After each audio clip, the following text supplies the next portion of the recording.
What up, YouTube? My name is Tiago Duarte, and welcome to another The Producer Show. And today I have a couple of questions here already set up. But if you leave a question in the chat, I will try to answer as best as I can. And I will pretty much show you whatever question you have regarding music production. I will try to answer the best that I can. Either here in FL Studio or any other DAW. I also have Studio One, I have Ableton Live, and I have the free version of Pro Tools, even though that's not something that I would like to open right now. But yeah, it is what it is. And welcome to another live Q&A. So if you are watching this chat or this live stream right now, you can leave any questions in the chat and I will try to answer them. I also have these questions already set up, and these are from my email list. So if you want to have your questions with a higher priority in these live streams, you can subscribe to my mailing list. I will leave a list in the description or a link in the description for you to subscribe, and you can post your questions there, and they will have higher priority, let's say. So I will collect all those questions before the live streams, and I will answer them here. So again, a quick announcement: these live streams will be streamed, or I will be live streaming every Saturday at around 6 GMT. So, or 6 GMT, yeah, exactly, which is, no, 6 GMT plus 2, which is the Stuttgart or Berlin time. And because I'm based on Stuttgart, so it's the Berlin time. So it's 6 p.m. GMT plus 2. And you can also let me know what times or what time is right now in your country, the country that are you checking this. And yeah, so any further announcements? Yeah, if you have any questions regarding music production, just leave them here in the chat and I will try to answer them as best as I can.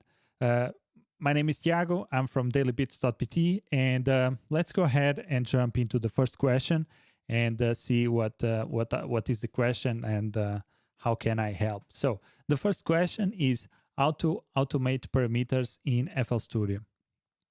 There are several ways, and I will show you some of the best ways and what you should expect when it comes to VST2 and VST3.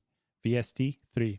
Yeah, I strongly recommend VST3 because it's a more easy way to add parameters, but it can also give some errors.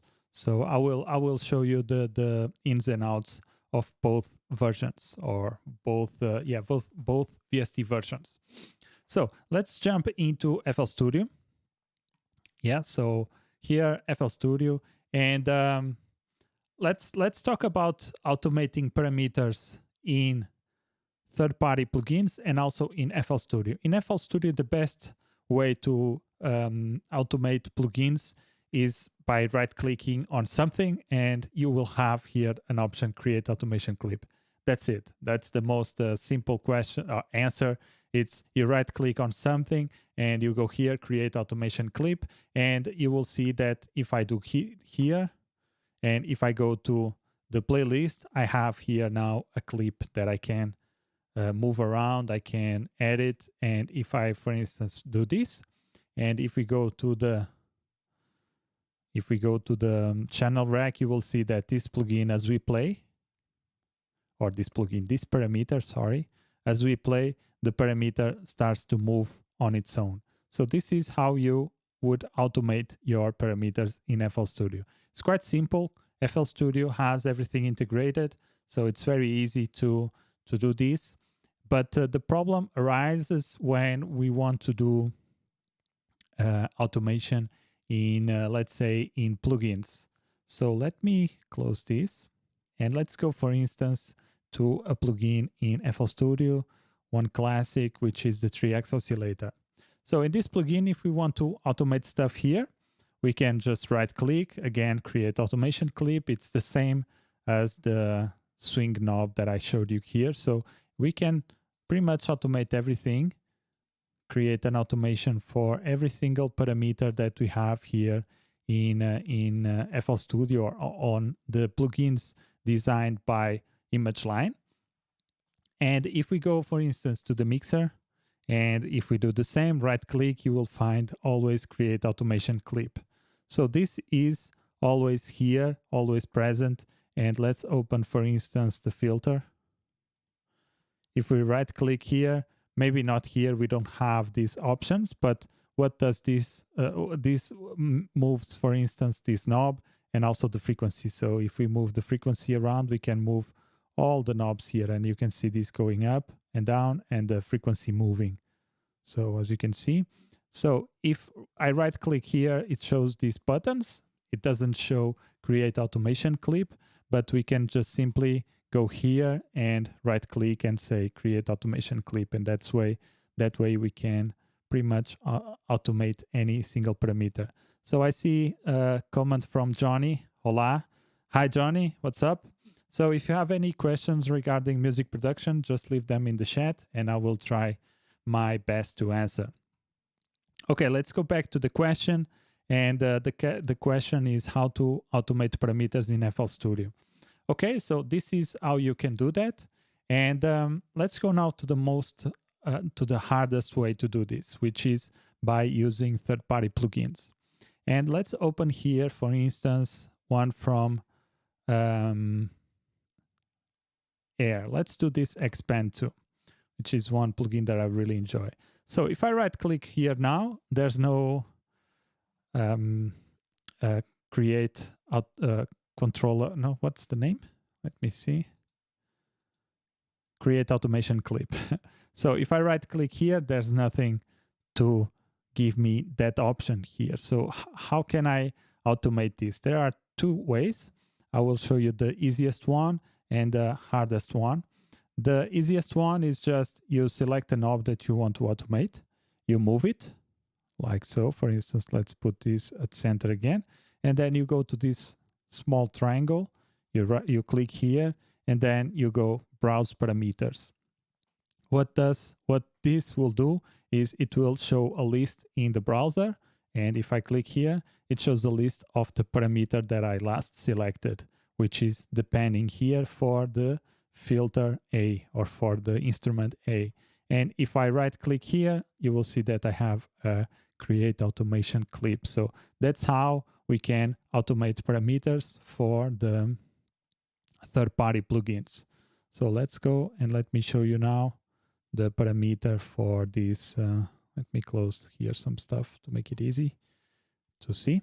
And if I, for instance, move this from here to here, and if I hit play, you see that the parameter moves alone because we have now automation. So this is the easiest way. And of course, you can still go to every single plugin that you have here, remote controls, and where is it? Generators, Expand 2 here, and we can select pretty much every single parameter here that we want. So this is the most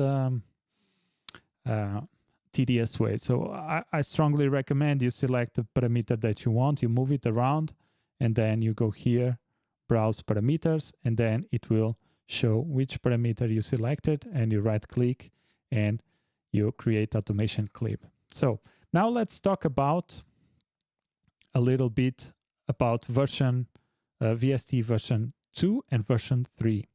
So first I have to see which ones I have that are version 2, because I'm not quite sure which ones are version 2. So let's see here in the plugin selector, generator selector, let's call VST 3. So these are the plugins that I have that are VST 3. So when you install a new plugin, what you will see is that there are some options, and usually they say, do you want to install VST 2 or VST and VST 3? And I strongly recommend you always do VST 3 2 also. Maybe 2, it's a little bit confusing, but also. Why? Because as I will show you, let's go here, for instance, to Labs plugin, and we can also go to the codecs plugin. So let's see if I have both versions. But yeah, this one here, I only have version 3, so VST 3. So let's open up labs. Where do I have labs? Here. And this is how the labs looks like. But if I right click now, let me see, where is it? Oh, actually doesn't allow it to. But yeah, some plugins will allow you to right click. Let me see if this is the VST3. No, this is actually VST 2.4. It's not loading the VST3, which what happens is basically it bypasses these right click options and it shows the same dialog here. So let me see if I can load a VST3 version, a plugin with that version, with a VST3 version. Let me see this one here. Okay, so this is VST3. And if I right click, no, it doesn't. That's strange. It should show the other dialog. Well, I guess I'm wrong.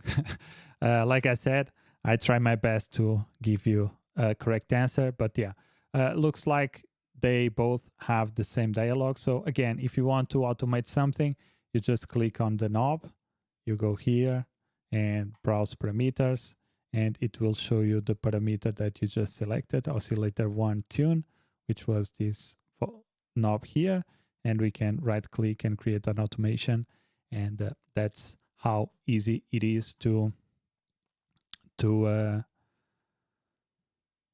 automate parameters in FL Studio.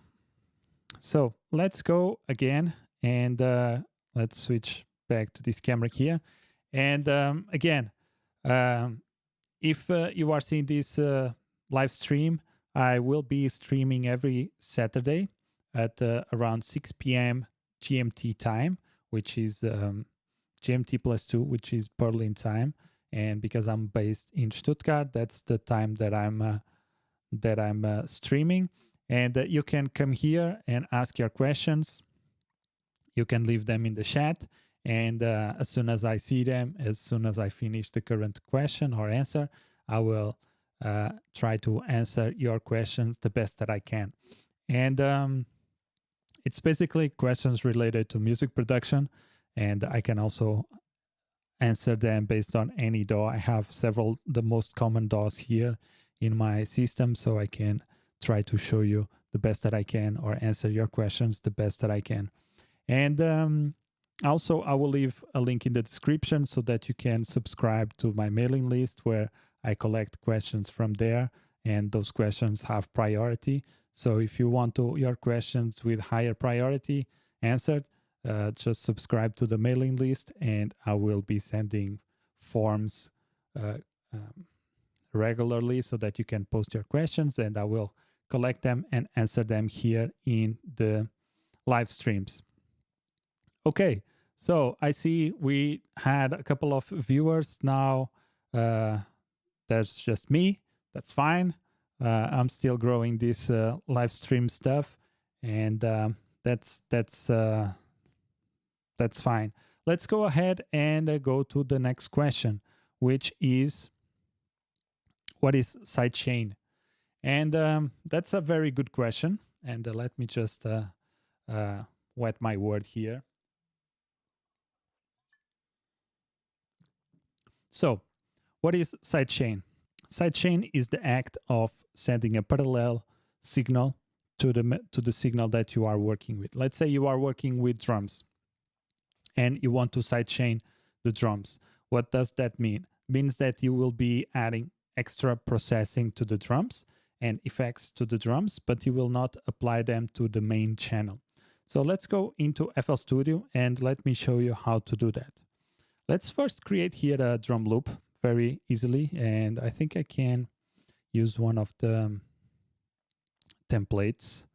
Let's go Club Basic. Yeah, we have here something. Let's go 190 BPM just to show something here. I have a comment from X Disley. I hope that's how you pronounce it. Hi there, awesome channel. Thank you very much. Let's go and do the. I really appreciate that comment. And let's listen. Okay, simple drum loop. Let's now put everything into a channel. So let's select everything. Let's send to this channel here, route to this track only. So this will be our drums for our sidechain testing.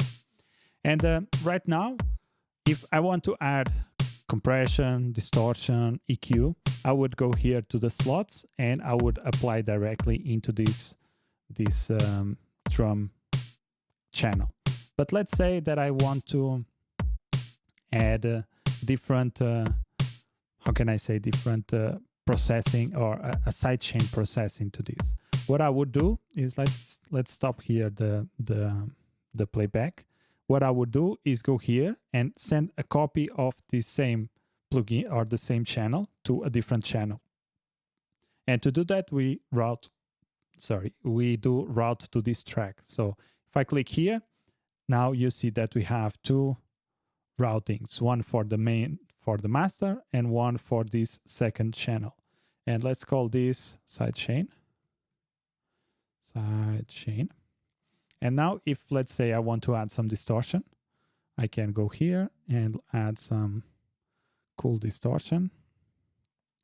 Let's add a very aggressive distortion. Let's lower the volume. And then I can mix this distorted channel. Let's see.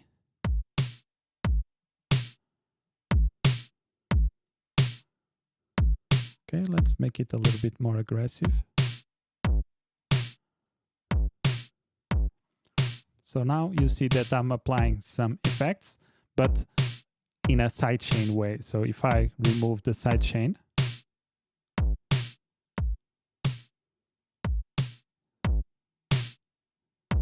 I'm actually not applying any effects directly into the drum channel itself, but I'm sidechaining it and applying sidechain compressor, sidechain distortion. We can also do this with reverb, EQ. We can do whatever parallel processing we want. We do it with a sidechain capability. I don't know why they call it sidechain, but as you can see, it's a chain or a side channel that we can just control, add effects, and control the level of processing that we want to apply to the original sample or original track. And you can do a lot of these with, we can do a lot of effects with sidechain.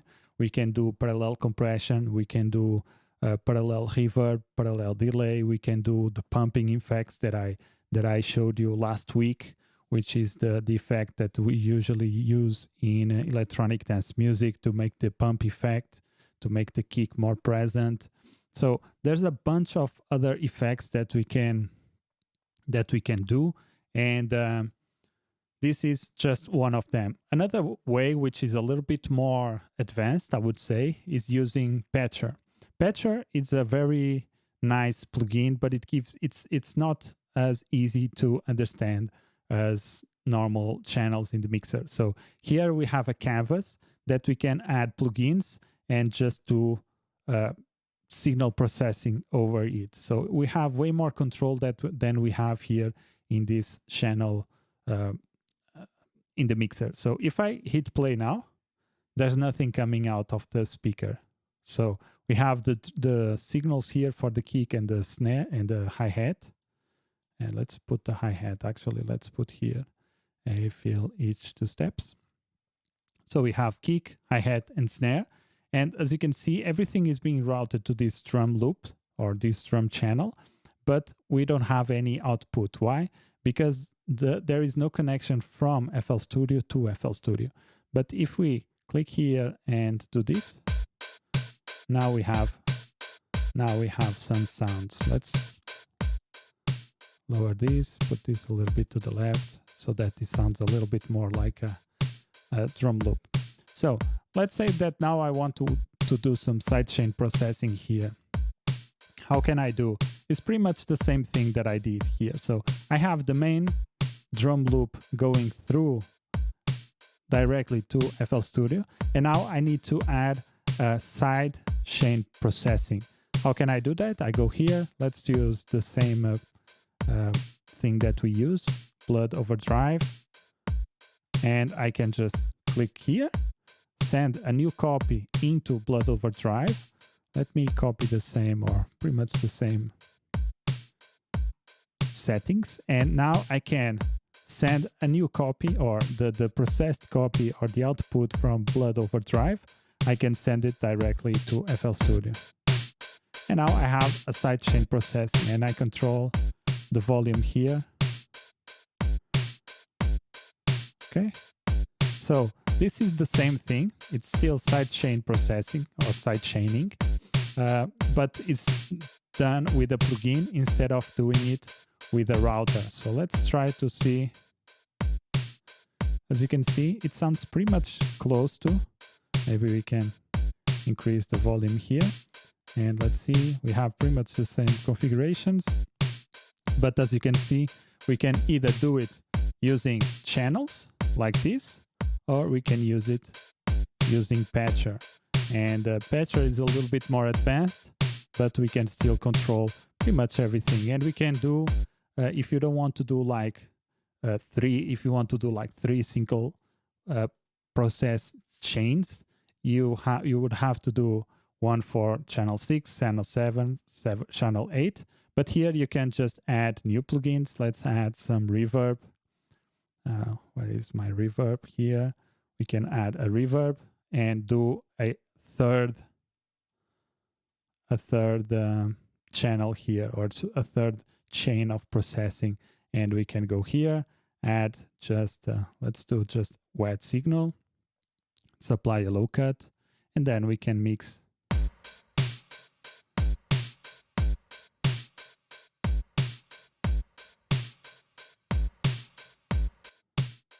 This is the original.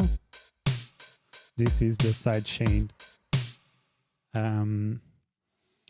The sidechain processing. As you can see, there's several ways to do the same thing in FL Studio. And yeah, I mean, this is how you do processing, or sidechain processing, or parallel processing. But the easiest one, I would say, is with the mixer. If you want to get more advanced, you can use patcher, because that will give you a little bit more flexibility. It's also more advanced. You have to know what you are doing, and it's not so easy to do. But yeah, let's go now to a short announcement here. I see a new question here from Pinto98. I could do this, but it's actually not the point of this. It's not the point of this live stream. The live stream is to answer production Q&A session. Q&A. So it's a music production questions. I could review your beat, but not in this segment of or in this live streams. I can set up a Portuguese live stream. You say that there's only 3 people here. They must be all PT, probably. But I'm doing this in English. I could try to do one in Portuguese, but for now this is how it's done, and I'm trying to reach a global audience. So if I speak Portuguese, only people from Portugal and Brazil would understand, but I'm reaching more people. So that's why I'm doing this in English. But thanks for your question. If you want to send me your beat, just send me an email at info@dailybeats.pt, and I will happily give you some feedback over there. Let's go to the next question, but thanks for the comment. And yeah, the next, by the way, just a quick announcement. I will be streaming every single Saturday at around 6 p.m. GMT +2, which is the Berlin time. And because I'm based in Stuttgart, that's the time that I'm doing this here. And you can come in. ask some questions and put your questions in the chat, and I will be happy to give my best to give you the answer and to try to help you out here in FL Studio or any other DAW. I have also Studio One and Ableton, and I would say I'm very proficient in any DAW, so I think I can give you some really good advice. So yeah, if you have questions related to music production, just leave them in the chat, and I will try my best to answer. And then we have here a new message in the chat from Messiah. Yeah, thanks, I guess. I don't know what that does mean, but the check means always something good. So thank you for that. Let's go now to the next question, which is what are automation controllers? This is a very good question. It took me a while in FL Studio to get this, to really understand what is automation controllers. And this is it's a more advanced topic, but I will try to give my best here. So I will try to, I don't know if I will reach everything, but I will try to give my best answer in terms of this. So let's jump here to FL Studio. And just a second.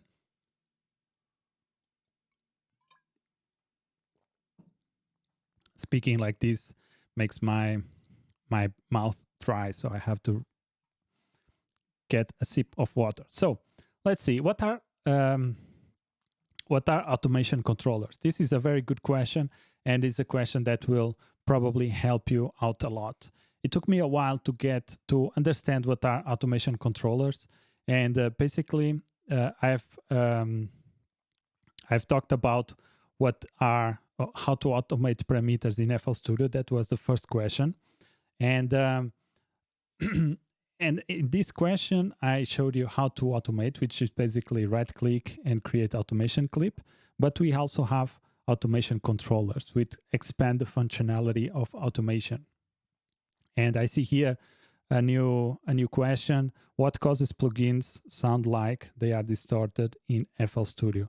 Okay, let me just keep this in my notepad here, so that after I finish what automation controllers are, I will answer this question.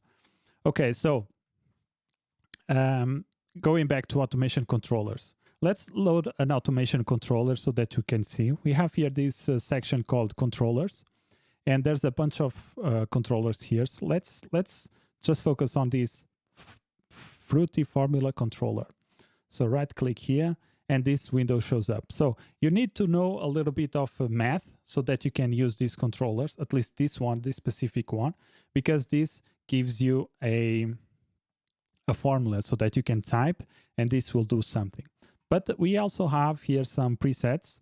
So let's do a basic sine LFO. If I click here, you see that the formula just changed, and you can change the parameters here and do compile, and this will change the output of this formula. So let's say instead of 0.5, I want 0.8 here. I do compile, and it will auto change here the formula. So let's put back at 0.5.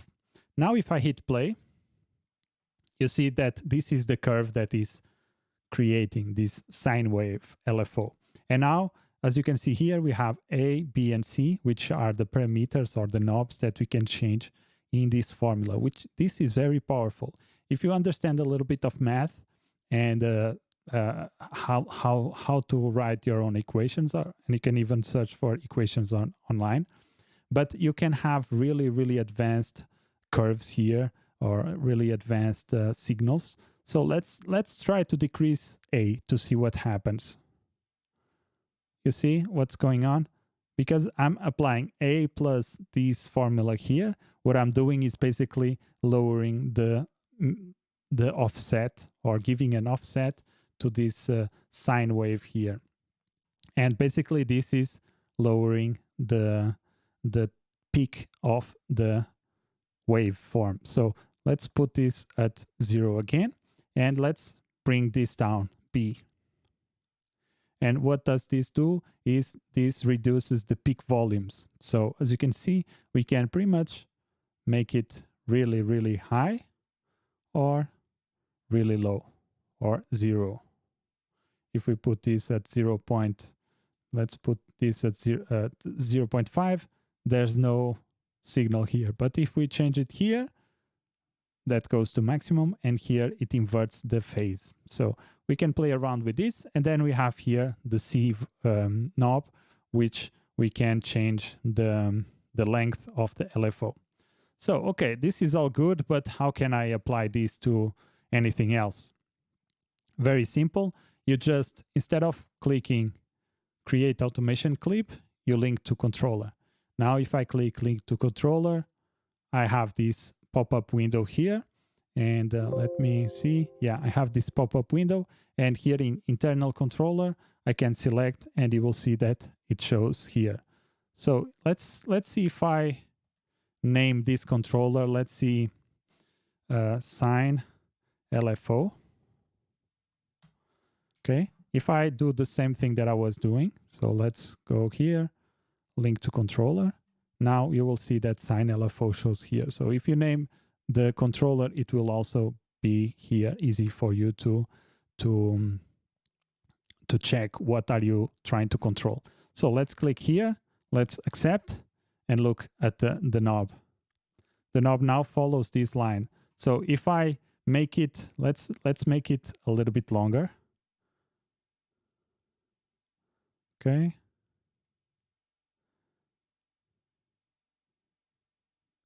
So now you see that because this is just a 4-bar step, or 1 bar 4-beat step sequence, you see that at the end it cuts automatically because this is actually tied to the song time. If I don't want the song time here, I can just do this. Oh, I can't actually, because I need the song time. Let's see, song time. Yeah, I need the song time here, but maybe I can do something like 140. Let's see if this works. No, it doesn't. The song time is always changing. Yeah. But again, you can see that by experimenting, we can do several different things here. Let's maybe decrease the length of the peaks. Let's make it faster. You can see that the panning now, or the volume, it's all crazy. Let's move it down, and you see now it's going down. Let's move it up, and you see now it's going from mid to the top. So that's it. This is how MIDI controllers or automation controllers work. This is very powerful because you can have really crazy, you can have randomness. So let's do some randomness, and as you can see, that will give some random control here to the volume, and this will create just a crazy random numbers. Okay, so quick announcement. I will do announcements every single, like whenever I finish answer a question, I will do another announcement. Again, this is a live stream for people joining now. I will be live streaming at 6 p.m. GMT +2, which is the Berlin time. And if you have any questions, you can leave them here in the chat. I will also have a link in the description so that you can subscribe to my mailing list so that you can send your questions there. Those questions will have priority. As this live stream starts to grow and more people start to join, those questions in the mailing list will have a priority. So if you want your questions with higher priority, feel free to join the mailing list and ask your questions there. And yeah, let's go now back to the question from Messiah, what cause plugins sound like they are distorted in FL Studio? Okay, it's a hard question to answer because there could be several different causes, and it could be really hard to diagnose. it can be strange. But let's try to figure out what's going on in any. So how do you get distorted audio in FL Studio? You either had plugins that add distortion, but if you don't have plugins that have here in the mixer, if you don't have distortion and the sound sounds bad, you can troubleshoot in different ways. So for me, the way I would do it is like, I will load other plugins. If other plugins don't have that same issue, I would probably think there's some corrupted in the installation of that plugin. So the second thing I would say, okay, it's not an FL Studio problem. The other plugins are sounding fine. So what can I do next? The next thing is, since I know that the issue is the plugin itself, then I would try to reinstall it, because sometimes it can create some issues. I don't know. It's very rare. I never had any problem with my FL Studio plugins causing sounds to distort, to be honest. But it can also be, if you are using cracked versions, that could also be an answer. It's like, it's not the original version, so you'd never know who worked on it. So it could have some strange effects because of that. The second thing that I would try to see is latency, not latency, buffer size, because there are several things that can cause audio to drop, and one of them is the size of your buffer. So how does DAWs work? DAWs, usually they have an audio engine, and that audio engine needs a space of memory to put data, process the data, and then send that data to the speakers or to the audio interface. So what happens when you hit play, what the DAW is doing is that is filling a buffer, or this is what it's called, this memory size, or this size of memory in your system. It's called a buffer. And basically what it does is like, it populates that buffer with, let's say, a frame of data, a frame of audio. And then it processes that frame and then spits out that frame through the audio interface or through some other, the speakers or your headphones or whatever. This is a very simple explanation of how DAWs work. And what happens is that you can have dropouts. What is a dropout? If let's say that your audio interface is consuming a buffer of 100, but FL Studio is putting only 50 or 80 or 90. What's happening is that you will have 10% of that buffer that is empty. And this will cause these stutters and this cracking of FL Studio. And it's called, I think in this case, is either an overrun or an underrun. It's what is called when your buffer of 100, let's say, only got filled 80, or you feel 110, and there was not enough time for the audio interface to extract the 100 before you put the extra 10. So again, this is a very simplified explanation of what are DAWs and how DAWs work in terms of audio buffers. That's why when we go here to FL Studio and we go here to audio settings, you see that we have buffer length. This is what is called buffer. A buffer length here, as you can see, we have 1024 samples, 1024 samples. And if we go lower, what can happen? I can actually show you something like that. So let's do 256 samples.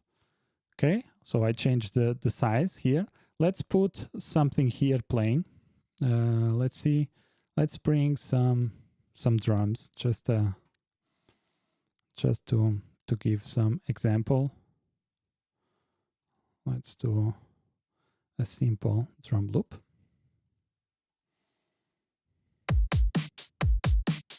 Okay, let's put it 110. Okay, so now let's say that I want to apply some effects here. One plugin that I really like, but it gives me a lot of headaches, is called a movement. Okay. So look now here at the CPU load. This gives some really crazy effects. By the way, let me put here a limiter because this can also destroy my output.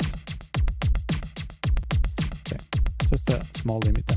Okay, so now let me go through some presets here. Let's see if this will. Okay, I have this one. It's consuming 20% of the CPU. Let's add another one.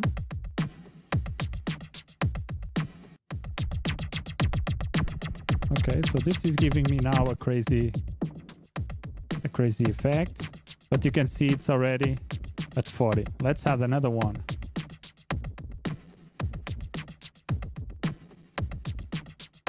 And if I have a project that I'm working with the instruments and all that stuff, this is very easy to reach. Let me now change this.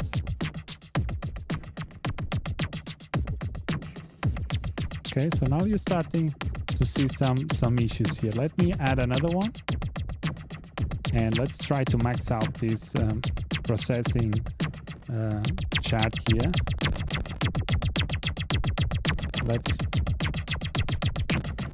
You see this crackling?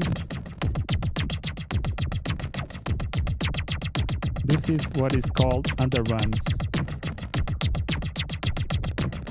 You see I hope it was clear. It was easy to get. I know it's kind of a crazy example, but this is what happens when your CPU is not, or this FL Studio process is not able to fully fill the 100 or the samples here. So this was 256 samples, and we can actually see we had 4 underruns, which means that FL Studio was not able to fill the entire buffer, and the interface said, okay, give me another buffer of audio, and FL Studio was not able to fully fill the entire buffer. And what happens is that we have these crackling noises because a space was empty in that buffer. So let's go now and change this to 1024, which is a higher buffer. But now if I play,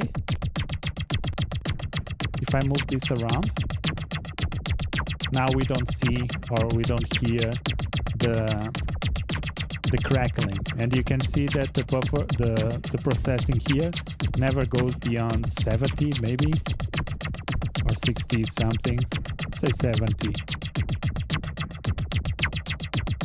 Okay, so this is how you can play around with your FL Studio settings to try to get a different configuration in your audio configurations.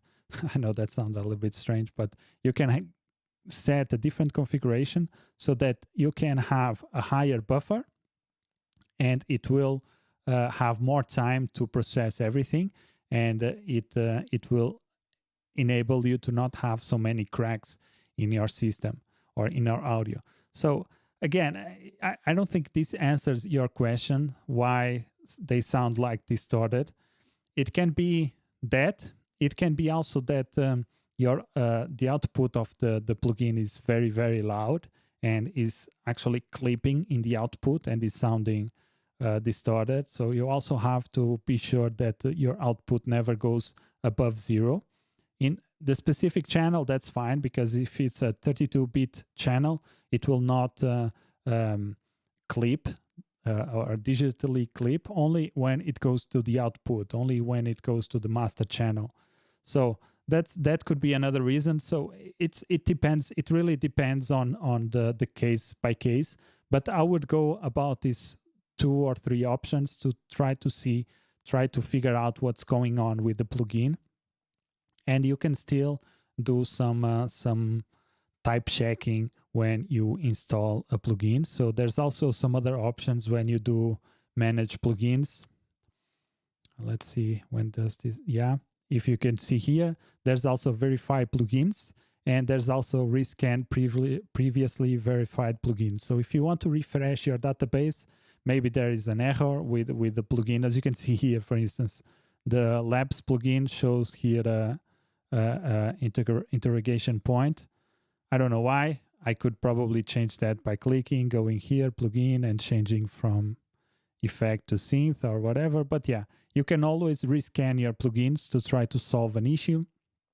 And you can also go here and reload the plugin or refresh plugin properties. But yeah, it's a little bit hard to answer your question precisely. I can give you some points of what I would do to try to figure out why the plugin are distorted in FL Studio. But again, if it's something only for one plugin, it means that that plugin is causing the issue.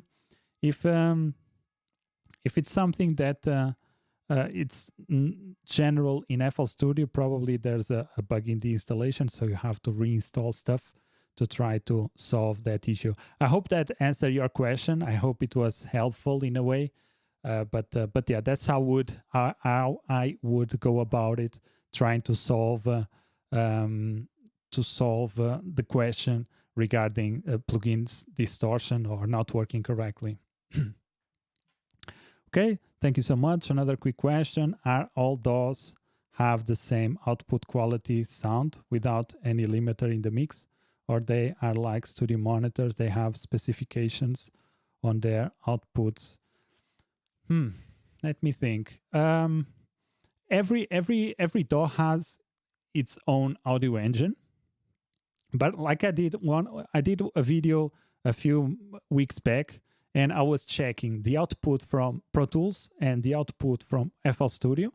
And what I did was I mixed a track or a beat in Pro Tools, and then I go ahead and did the same configurations of EQ and compression in FL Studio with different plugins, with the plugins. So the mix in Pro Tools, I did the native Pro Tools plugins, and the mix in FL Studio I did with the native FL Studio plugins. What happened was that at the end they both sound the same. So I don't think nowadays there's too much of a difference when it comes to the actual output of any DAW. I think all DAWs nowadays, they have all their own. Of course, every engine, every implementation of every DAW is different. But I think nowadays there's no a very big difference that you would say, okay, this sounds like a bit from FL Studio, this sounds like a mix from Pro Tools. I don't think they have that nowadays. So of course, I don't know what's going on exactly in the audio engine, but I can guess. And nowadays, I would say there's no perceivable difference in terms of audio quality, in terms of fidelity. There's no perceivable difference from one DAW to the other. What matters is how it sounds. If it sounds the same and if it sounds good, that's what's matter. So I would not focus too much on that. I would assume whatever DAW you use, it will have a good output. So don't choose DAWs based on the audio quality. Choose DAWs based on your workflow. If the DAW makes you work faster, makes you work better, it gives you more tools to be more productive, I think that's the best options for choosing a DAW. Not the audio quality, the output quality, because that nowadays it's pretty much indistinguishable between them. So yeah. Hi Thomas, did I join late? Yes, you joined a little bit late because I will finish in a couple of minutes. And basically, this is a live stream that I'm doing every Saturday at around 6 p.m. GMT +2, which is Berlin time. I'm based in Stuttgart, so that's the time zone that I'm based. So I will be doing these live streams at 6 p.m. And basically the idea of these live streams is to get all of your questions here in the chat or in the mailing list and answer them the best that I can in FL Studio so that I can help you guys out and have a feeling of what are your questions, what are your doubts, how can I help, be of service and help you guys be better producers and be better music whatever, engineers, music creators, whatever we call ourselves. And I also want to start having a more personal communication with you guys to be better of service. I guess that's the most important thing here. So that's it, guys. I think I will finish here. Thank you very much for the questions. Thank you very much. Okay, I will join next week. Thank you very much. I will be here. So be sure. I will also leave a link in the description. The link is not there right now, but I will leave a link in the description if you guys want to join the mailing list and put questions there. I will send regular forms so that you can ask your questions there, and those questions will have priority. So if you just join the chat and you send a question, those questions will have priority. If I finish those questions first, then I will have time here for the questions in the chat. Marco Azevedo sending me a beijinho for you too, man. Thanks for joining. Okay, guys. Again, thank you for joining. I hope you have a great weekend, and I hope you have killer productions and great productions. Maybe that's not the best word, but I want you guys to have awesome weekend, and I'll see you guys next week. Have a good one, and peace.